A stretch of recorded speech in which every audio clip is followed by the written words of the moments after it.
boy. So this morning we're going to run through a couple basic drills with Kobi. We want to just recap with his sit and stay behavior. Up, up. Boy. Away. Good. Sit. Good. Stay. Okay, down. Good boy. So a lot of times when first starting off, people will make the mistake of moving further away from their pup, and that will actually pull them almost out of that sit stay, because we spend so much of our time getting them to kind of focus on us or follow us, or especially with puppies, they just want to be near us, right? And so especially for them, having to stay while we move away can be very unnatural and can be uncomfortable for them, right? And it can be difficult because a lot of times they get distracted with things around the environment. Good boy, get down. And so what we want them to do, instead of just wondering what to do while they're staying there, stay, good boy, is we want them to focus on us, and we want them to wait for us to release them. Good boy. Kobi, come. Yes. Good. So that actually gives him something to do when he's staying. A lot of times pups will just get anxious or antsy when they're just standing still in one particular spot. And then when we start moving away, like I said, it tends to pull them to follow us, because we normally would want them to. Okay. So I always recommend getting them first to sit and stay, be near them, have them focus on you, get them used to hearing a release command, and if they need help with staying, have a leash. If they start to move early, stay. Good boy.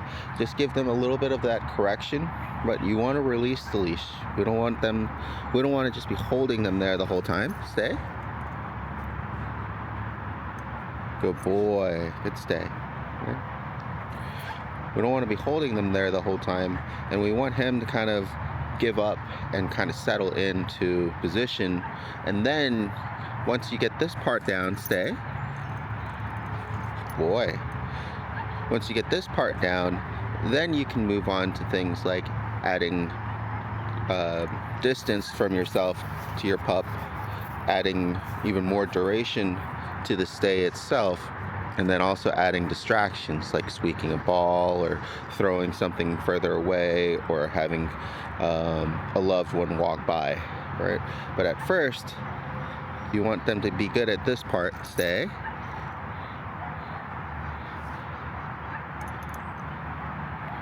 Before moving on. Good boy, Kobi. There you go, good job. Okay, come. Good, down. Boy. Okay. So now we're just going to practice some sit, stay, and release. Stay. I'm going to start building a little bit of distance away. Kobi, come. Good, wait. Good boy.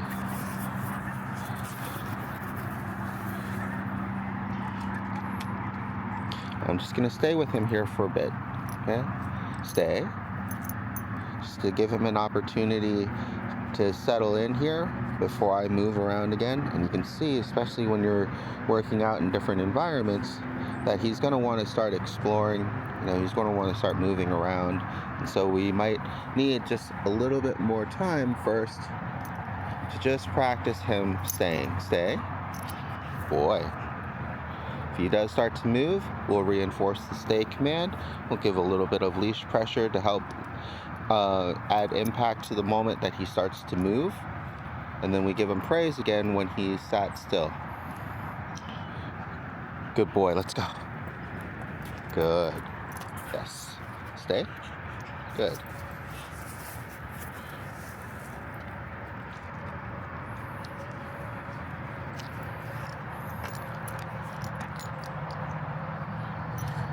Boy.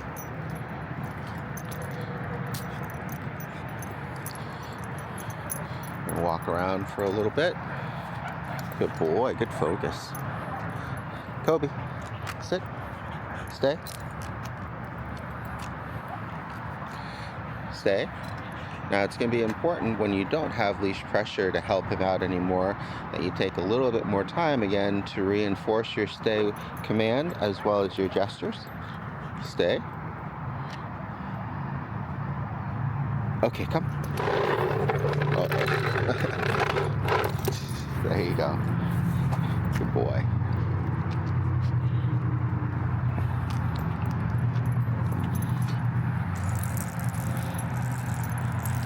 Well, I'm free roam again. Good boy, come. Up, up. Sit. Stay.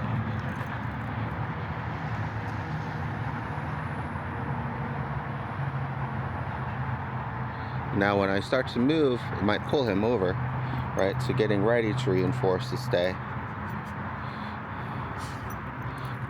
Stay. Stay. Good boy. Stay. Good boy, stay.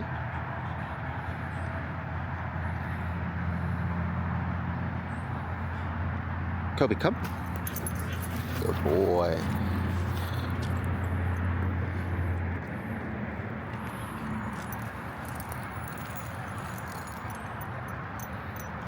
Good. Good job, big guy.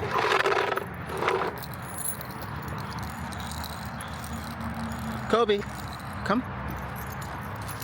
Down. Good boy.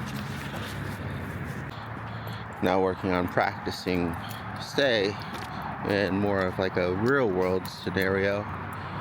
Most of the time we'll have them sit and stay when we're about to feed them meals. Other times when we're at crosswalks. So any opportunity that you can genuinely have that requires them to stay in a location for a period of time, it's going to be a good opportunity for practice. So pretending that we're about to cross a crosswalk here. Stay.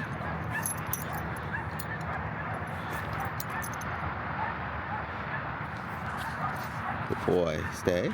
There we go. Okay, just pretending like we're checking both ways on the street. He's sitting and staying. Good boy. All right, let's go. Good job. Having him focus and heel with me as we cross. Yes. Good boy.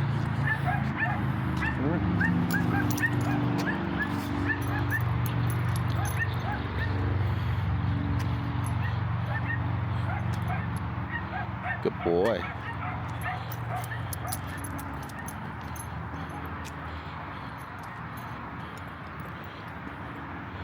Kobi likes to mark quite a few things here, so I'm trying to find an opportunity when there's not going to be any bushes or anything. Kobi, stay. Oh, sorry. Stay.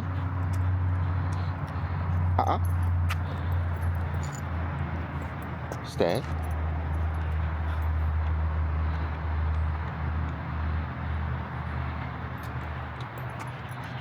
Wait. Okay, come. Good boy.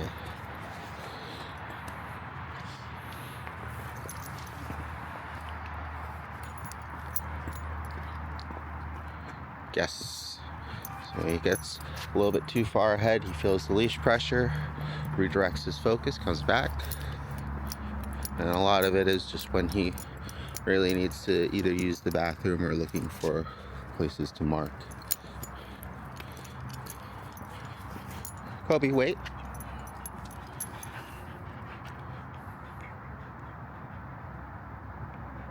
Good boy, let's go.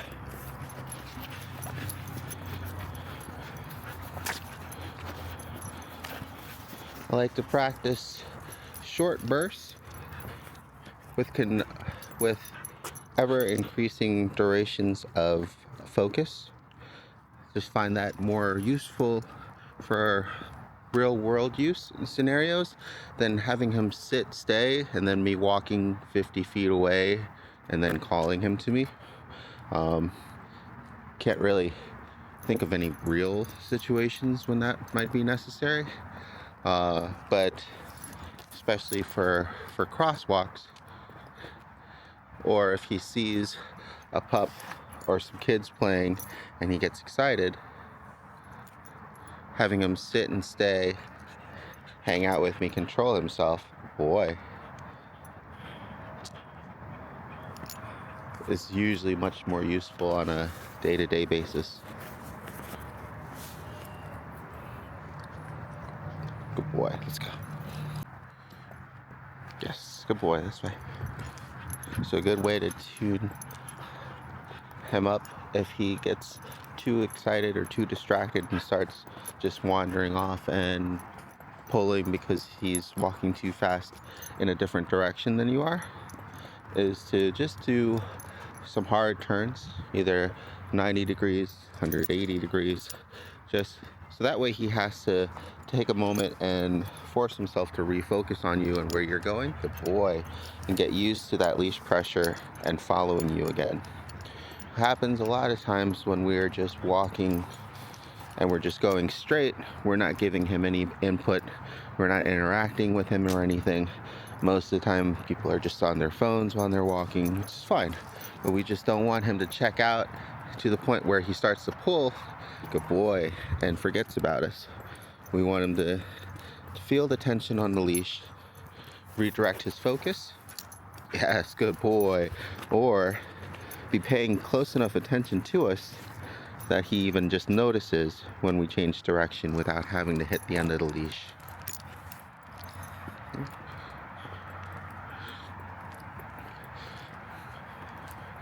And you can totally control your dog from the front, right? I can make him go left. Good boy. I can make him go right. Good boy. Kobi, wait. I can stop him. Kobi, come. Okay. It's just easier, and it's why most people think or prefer them to be in a heel. It's just easier for them to notice when you're moving and where you are in space when they're right next to you. Okay? When they're in front of you, it's when you need to rely a little bit more on the leash or on your verbal commands to help get those directions through. Right? So here, if I don't want him to go in the street or on the grass, just gonna keep the leash nice and loose. We're gonna walk. If he starts to pull towards the side there, good boy. Give him a little bit pressure and release. Good boy. Good job. Yes, good. See, so when he's paying that much attention to us, we don't need the leash at all. It's just really easy for him to notice when we move, when he's right next to us. But good boy. If he is in front, I can just let him know to slow down. Good boy. And refocus. Kobi. Sit. Good boy.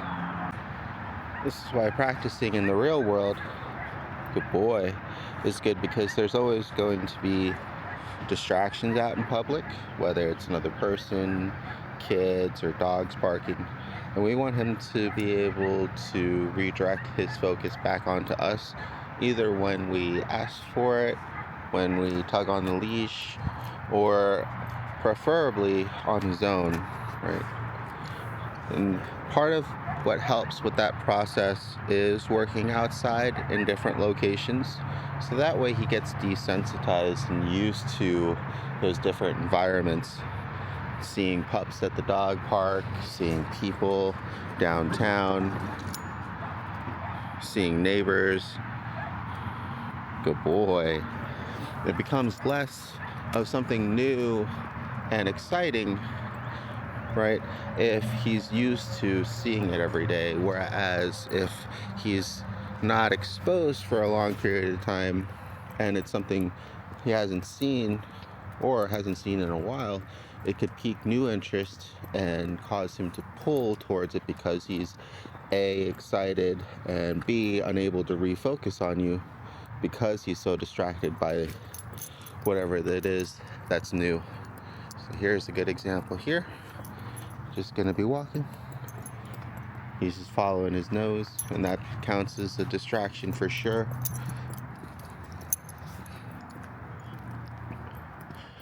Sees the neighbor.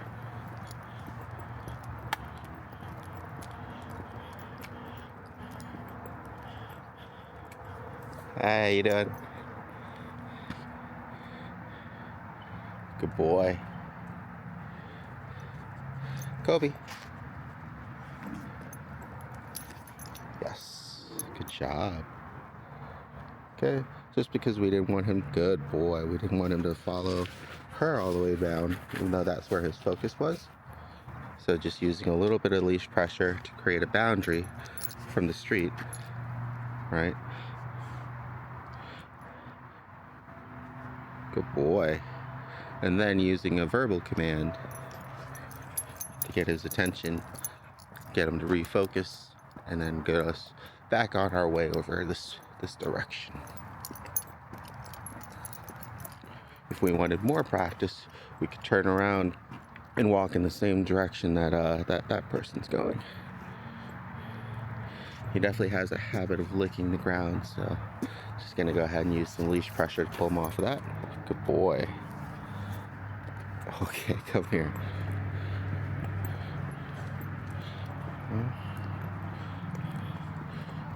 Hello. Oh yeah. Oh wow. Wait. Carmen's in love with you. Wait. Wait. Good girl. Good boy. Okay, go ahead. That's a good girl. That's because you're talking about Harmony. Oh, it's your fault. Yes. Good boy. Good job. So making sure that he is able to refocus and maintain focus on us even when there's other people coming by to greet him, and then we release him to interact with them. Good boy.